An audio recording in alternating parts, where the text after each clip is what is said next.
What would you do if a teacher mocked a janitor in front of the whole school, pinching his nose and calling him filthy? Anthony Williams, a quiet black janitor who spent years keeping Lincoln High spotless, became the target of public humiliation that made students laugh and turn away. But behind his faded uniform was a truth no one expected, a legacy that could turn the entire school against the bully. The sound of sneakers squeaking starts the story. The gym teacher pinched his nose, waving a hand in front of his face. The laughter of a few students rippled through the hallway. "God, can't they hire janitors who don't stink?" he sneered. The black janitor froze for half a second, his mop dripping water onto the floor. He didn't flinch, didn't answer. No one moved. The moment suffocated the hallway like a cruel spotlight. Students shifted uncomfortably, some smirking, some looking away. The janitor bent down, lifted the mop bucket handle slowly, then stood upright. His silence weighed heavier than the insult.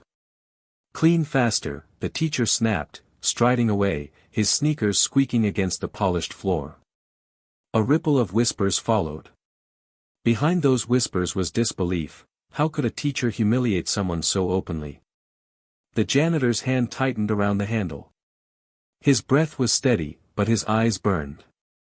Every morning, Anthony Williams arrived at Lincoln High before dawn.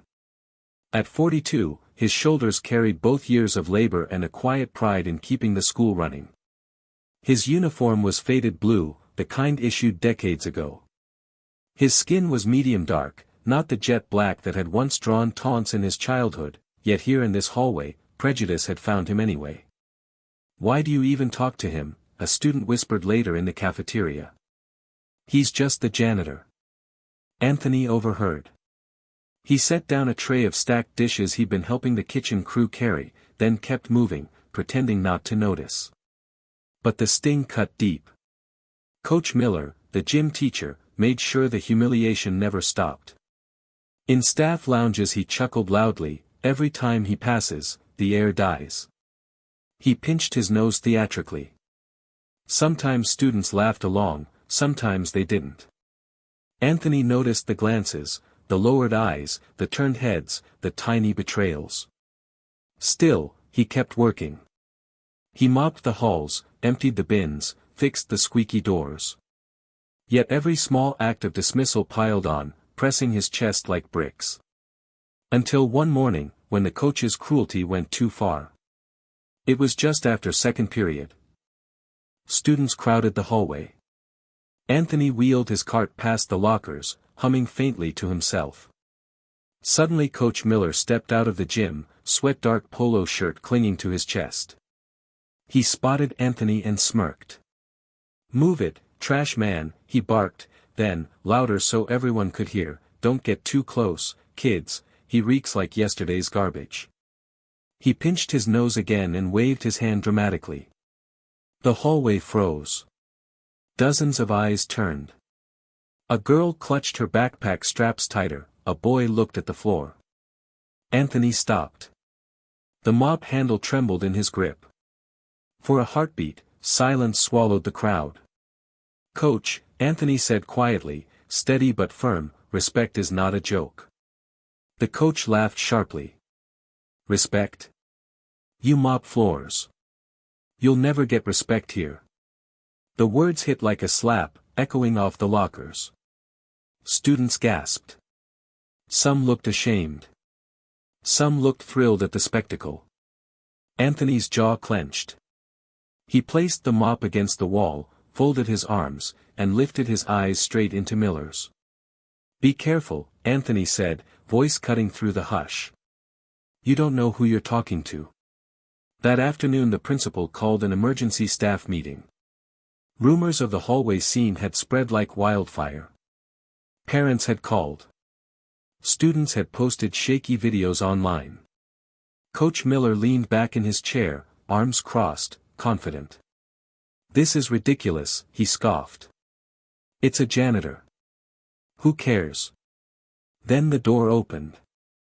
Anthony stepped inside, carrying a worn leather folder. His presence made the room shift. He didn't rush. He walked to the center, placed the folder on the table, and pulled out a plaque, tarnished but proud. "This," he said, voice steady, "was given to me by this very school 20 years ago. For academic excellence and service as student body president."